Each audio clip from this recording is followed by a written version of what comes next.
ఎంత చేసినా ఏం జరిగినా కొన్ని ఒప్పుకోక తప్పని పరిస్థితులు ఉంటాయి. వాస్తవ రూపంలో అవి ఇంప్లిమెంట్ అయ్యాయా లేదా అన్నది చూడాలి, చేశారా లేదా అన్నది ఆలోచించాలి. మనస్సాక్షికి వాస్తవాలు తెలిసినప్పటికీ వాటిని పక్కన పెట్టి పరిగెడుతుంటాము చాలా కాలం. కానీ అల్టిమేట్గా ప్రాక్టికలే ఎప్పుడే కానీ ప్రాక్టికల్గానే గెలుస్తుంది.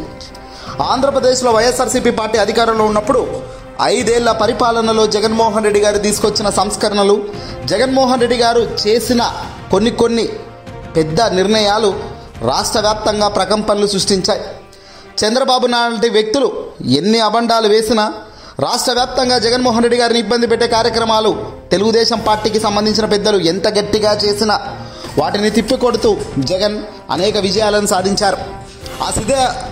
ఆ విజయాలన్నీ కూడా వైఎస్ఆర్సీపీ పార్టీ వాళ్ళు చెప్పినప్పుడు కానీ, ఆయా ముఖ్యమంత్రి స్థాయిలో ఉన్నప్పుడు జగన్ చెప్పినప్పుడు కానీ ఎవరికి కూడా అంత పెద్దగా ఎక్కలేదు. కానీ కొన్ని సందర్భాలు కొందరి పెద్దల నిర్ణయాలు వెనక ఉన్న ఉద్దేశాన్ని చూస్తే నిజంగా జగన్ ఏ స్థాయిలో ప్రపంచం అనేది ఇక్కడే తెలుస్తుంది. దేశ ప్రధాని నరేంద్ర మోదీ గురించి అందరికీ తెలుసు. వరుసగా దేశవ్యాప్తంగా 3వ సారి ఆయన ప్రధాని అయ్యారు. ప్రధానిగా ఉన్న దేశ ప్రధానికి మోదీ గారికి తెలియదా ఎవరు, ఏంటి, ఎప్పుడు, ఎలా అన్నది? వాస్తవానికి దేశవ్యాప్తంగా ఒక పార్టీ అధికారంలో ఉండి సెంట్రల్ ఢిల్లీ వేదికగా దేశవ్యాప్తంగా పార్టీ నడిపిస్తున్నప్పుడు ఆయా పార్టీలు ఎక్కడెక్కడ ఎవరెవరు ఏ రకంగా పనిచేస్తున్నారు, ఎవరి స్టామినా దమ్మేంటో అనేది వాళ్ళకు పక్కాగా తెలుసు. అలా తెలుసు కాబట్టి జగన్ను ఓడించలేము అని వాళ్ళు అనుకున్నారు. కాబట్టి ఎలాంటి నమ్మకం లేని వ్యక్తిగా చంద్రబాబును ఒకప్పుడు మోదీ గారు తిట్టారో, మోదీ గారు ఏ రకంగా చంద్రబాబుని గట్టిగా వార్న్ చేశారో అలాంటి వ్యక్తితోనే జతగట్టాల్సిన పరిస్థితి మోదీ గారికి కూడా వచ్చిందంటేనే అక్కడ జగన్ దమ్ము, స్టామినా ఏ రకంగా ఆంధ్రప్రదేశ్లో బలంగా ఉందన్నది వాళ్లకు అర్థమైంది. ఇక్కడ జగన్మోహన్ రెడ్డి గారు ఉన్నప్పుడే వేగంగా అభివృద్ధి జరిగింది. జగన్మోహన్ రెడ్డి గారు ఉన్నప్పుడే వేగంగా సంపద సృష్టించబడింది. జగన్మోహన్ రెడ్డి గారు ఉన్నప్పుడే పేదింట్లో కష్టాలు కొద్దిగా తీరాయి. జగన్ ఉన్నప్పుడే వేగంగా ప్రజలకు కావాల్సింది నేరుగా హోమ్ డెలివరీ ద్వారా అందింది. ఇది మేము అంటున్న మాటలు కాదు, కేంద్ర పెద్దలు ఒప్పుకున్న సత్యాలు, కేంద్ర పెద్దలు అనేక సందర్భాల్లో బల్లగుద్ది చెప్పిన నిజాలు, పార్లమెంట్ సాక్షిగా కేంద్ర పెద్దలు బయటపెట్టిన లెక్కల ఆధారంగా చెబుతున్న అంశాలు ఇవన్నీ.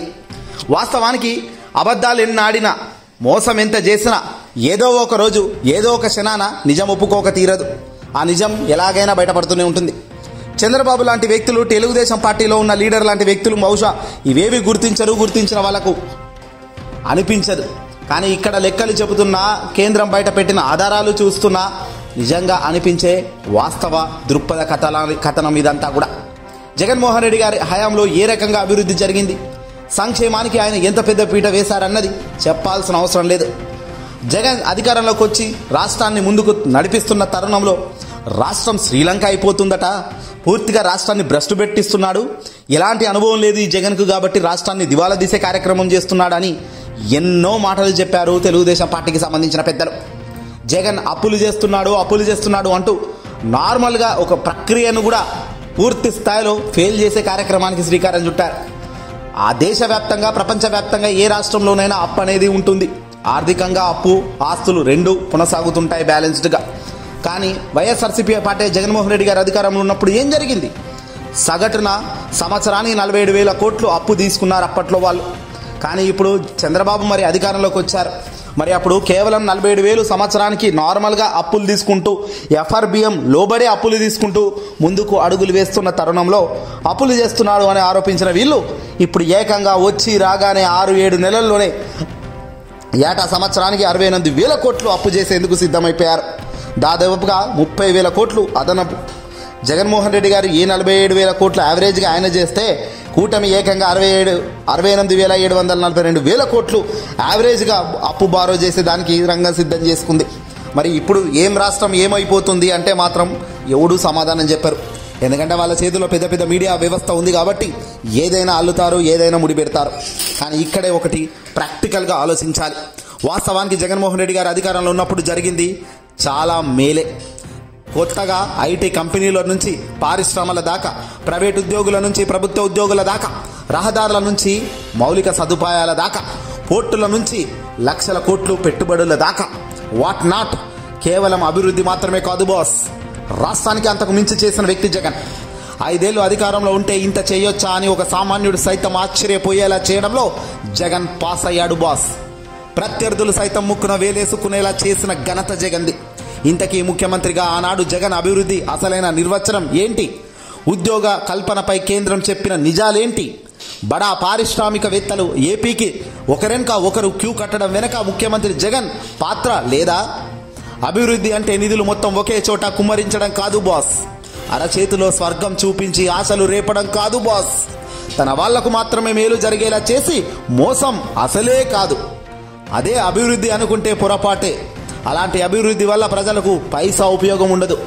వారి జీవన ప్రమాణాలు మెరుగుపడాలి. వాళ్ళు ఆర్థికంగా ఎదగాలి. మెల్లిమెల్లిగా మెట్టుమెట్టుగా ఎదిగి శిఖరంలా ఒక పేదవాడి బతుకు మారుతున్నప్పుడు నిజమైన అభివృద్ధి ఏంటో తెలుసా? తనకంటూ ఓ విజన్ ఉండాలి లీడర్కి. జగన్ అది అవలంబించుకున్నారు. అందుకే అభివృద్ధి అడుగడుగునా కనిపించాలని, అభివృద్ధి ప్రజల జీవన ప్రమాణాలు పెంచాలని టార్గెట్గా పెట్టుకున్న వ్యక్తిగా జగన్ తన పరిపాలన సాగించారు. అదే లక్ష్యంగా అడుగులు వేసి అనుకున్నది కూడా సాధించారు అతి తక్కువ కాలంలో. జగన్ 5 ఏళ్ల కాలంలో సుమారుగా 2.5 సంవత్సరాలు కరోనా లాంటి కష్టకాలం ప్రపంచవ్యాప్తంగా ఎదుర్కొన్న ఒక దారుణమైన ఘటన అది. మరి దాని నుంచి బయటపడడమే గొప్ప కార్యక్రమం జగన్ చేశారు. అప్పుడు కూడా గొప్పని చాలా తెలివిగానే అడుగులు వేయగలిగారు. రాష్ట్రంలో అడుగడుగున అభివృద్ధి కనిపిస్తున్న వేళ వినిపిస్తున్న ప్రశ్నలేవి? జగన్ పేరు చెబితే వినిపించేదేంటో తెలుసా? ఇప్పటికీ ఎప్పటికీ మరవలేంది జగన్ అంటే ఒక బ్రాండ్.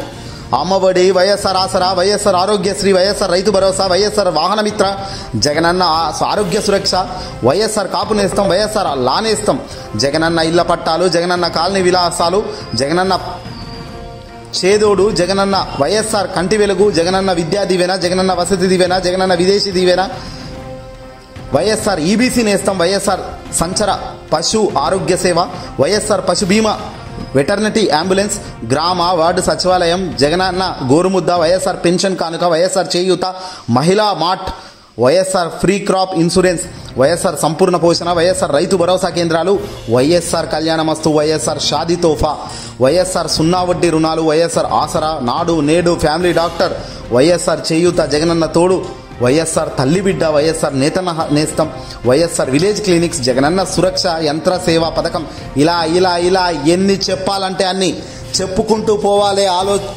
అలుపొచ్చేదాకా చెప్పుకుంటూ పోవాలి. రాష్ట్రానికి సంక్షేమ పథకాలు పర్మనెంట్ అడ్రస్లా మార్చేసిన వ్యక్తిగా జగన్ ఎదిగాడు. అదంతా చూసిన తెలుగుదేశం కూటమి ఎక్కడ కూడా ఆయన పేరును ఎక్కడ నాశనం చేయాలనే ప్రతి అడుగులో వాళ్ళు యుద్ధం మాదిరిగా చేశారు. అల్టిమేట్గా అనుకున్నది సాధించి చివరికి జతగట్టిన ముగ్గురు గెలిచి నిరూపించుకున్నారు మేము జగన్ను ఓడించగలిగామని. పైశాచిక ఆనందం తాత్కాలికంగా పొందొచ్చేమో కానీ ఇచ్చిన ఏ పథకాలు తీసుకున్న ఏ పేదోడు మర్చిపోలేదు బాస్. ప్రతి పేదోడి గుండెల్లో ఇప్పుడు చిరస్థాయిగా నిలిచాడు జగన్. అందుకే నిజాలు ఎప్పటికైనా బయటకు వస్తాయి. అందుకే జగన్ ఉన్నప్పుడే వేగంగా అభివృద్ధి జరిగిందని కేంద్ర పెద్దలు చెబుతున్నారు. జగన్ ఉన్నప్పుడే సంక్షేమానికి పెద్దపీట వేశారని. వచ్చిన తొలి రోజుల్లోనే ప్రతి నెల ఒక బహిరంగ సభ వేదికగా జగన్ ప్రతి ఒక్కటి పంచుతున్నప్పుడు పేదవాడి కళ్ళల్లో ఆనందం వచ్చేది బాస్. కానీ ఇప్పుడు ఆనందం ఉందా? 8 నెలల కాలం వస్తున్నా ఇప్పటికీ ఫుల్ బడ్జెట్ రీసెంట్గా పెట్టారు తప్ప రాష్ట్ర వ్యాప్తంగా సంపూర్ణ బడ్జెట్ పెట్టలేని పరిస్థితిలో కేంద్రంలో ఉన్న ఎన్డీఏ, టీడీపీ, జనసేన ఇంతమంది కలిసినా కూడా నెంబర్ 1గా ఎందుకు లేపబోతున్నారు ఆంధ్రప్రదేశ్ రాష్ట్రాన్ని? రండి ముందుకు పరిశ్రమల గురించి మాట్లాడుకుందాం. గర్వంగా చెప్పేదంటే ఈజ్ ఆఫ్ డూయింగ్ బిజినెస్లో గత 3 ఏళ్లుగా ఏపీ నెంబర్ 1గా ఉంది. జగన్ హయాంలో ఏకంగా 5 ఏళ్ల కాలంలో 1-2 ర్యాంక్స్లోనే ముందుకు సాగింది ఈజ్ ఆఫ్ డూయింగ్. విశాఖపట్నంలో GIS సదస్సులో ఏకంగా 13 లక్షల కోట్లకు విలువైన 386 ఒప్పందాలు కుదిరాయి. 386 ఒప్పందాలు గ్రీన్ సిగ్నల్ లభించాయి. వీటిని అమల్లోకి తీసుకురావడం ద్వారా ఏకంగా 6 లక్షల మందికి ఉపాధి కలుగుతోంది. 4.5 ఏళ్లలోనే 130 భారీ ప్రాజెక్టులతో 70,000 కోట్లు పెట్టుబడులు వాస్తవ రూపంలోకి తెచ్చిన ఘనత జగన్. వీటికి అదనంగా దావోస్ పర్యటనలకు ఏకంగా 126,000 కోట్లు పెట్టుబడులకు ఒప్పించుకొచ్చారు. అలాగే 3 పారిశ్రామిక కారిడార్లు, భారీ పారిశ్రామిక పార్కులు నిర్మించిన ఘనత ఆనాటి వైఎస్ జగన్మోహన్ రెడ్డి గారిది కాదా? రాష్ట్ర ప్రభుత్వం తీసుకుంటున్న ప్రతి నిర్ణయం వెనుక జగన్మోహన్ రెడ్డి గారి కృషి పట్టుదలతో ముందుకు అడుగులు వేయలేదా? గతంలో ఎన్నడూ లేని విధంగా ముఖేష్ అంబానీ, టాటా, బిర్లా, అదానీ ఇలా మిటెల్, సంఘ్వా, బజాంగ్, బంగర్ వంటి పెద్ద పెద్ద పారిశ్రామిక దిగ్గజాలు రాష్ట్రంలో పెట్టుబడులు పెట్టేందుకు ముందుకు రాలేదా? ఇవన్నీ కూడా అబద్ధాలా? కావు. వాస్తవం ఏందయ్యా అంటే అధికారంలోకి వచ్చిన కూటమి ప్రభుత్వం వీటిని చెదిరేసే ప్రయత్నం చేస్తుంది. పూర్తిగా ఏది కూడా మాట్లాడకుండా ఎక్కడికక్కడ గొంతు నొక్కే కార్యక్రమం చేస్తూ సోషల్ మీడియా యాక్టివిస్టులను ఎక్కడ బయటకి లెక్కలు తెస్తారో, ఎక్కడ డిఫరెన్షియేషన్గా మాట్లాడతారో, ఎక్కడ ఏం చేస్తారో మా రాష్ట్రానికి, మా ప్రభుత్వానికి ఇబ్బంది కార్యక్రమం అయ్యే పరిణామాలు వస్తాయి. ముందుకు ప్రజల్లో వాస్తవాలు తెలుసుకుంటే ఇబ్బంది అవుతుంది కాబట్టి ఎక్కడికక్కడ అరెస్ట్ చేసి భయపెడతారా? ఇది కరెక్టేనా? ప్రజాస్వామ్యంలో ఇంతకన్నా దారుణం మరొకటి ఉంటుందా? ఈరోజు మీరు అరెస్ట్ చేస్తారు, రేపు అధికారంలోకి వస్తే వాళ్ళు అరెస్ట్ చేస్తాను అంటున్నారు. ఇలా ఒకరికొకరు పగ తీర్చుకుంటూ పోతుంటే ప్రభుత్వానికి అధికారం ఇచ్చేందుకు ప్రజలు కూడా సిద్ధంగా ఉంటారా? ఏదేమైనా ఆలోచన లేని అన్వేషణలో అనేక మిస్టేక్స్ జరుగుతుంటాయి. ప్రభుత్వంలో ఉన్నప్పుడు కాస్త రుబాబు ఉంటుంది, కాస్త అహంకారం పెరుగుతుంది. వీటిని చక్కదిద్దుకొని వీటిని జాగ్రత్తగా బ్యాలెన్స్డ్గా చేసుకుంటూ పేదవాడి గుండెల్లోనే నిలబడుతూ పోతే గలిగితే అప్పుడే ప్రజల గుండెల్లో ఉంటారు. అల్టిమేట్గా ప్రభుత్వం వస్తూనే ఉంటుంది అలా గుండెల్లో ఉన్నంత కాలం. అలా కానప్పుడు మాత్రమే రివర్స్ అటాక్ అవుతుంది. ఏదేమైనప్పటికీ కూడా జగన్ జగన్ జగన్ ఓడిపోయినా గెలిచిన మరో 30 ఏళ్ళు జగన్ యుద్ధమే అంటున్నాడు. మరి మీరేమంటారు?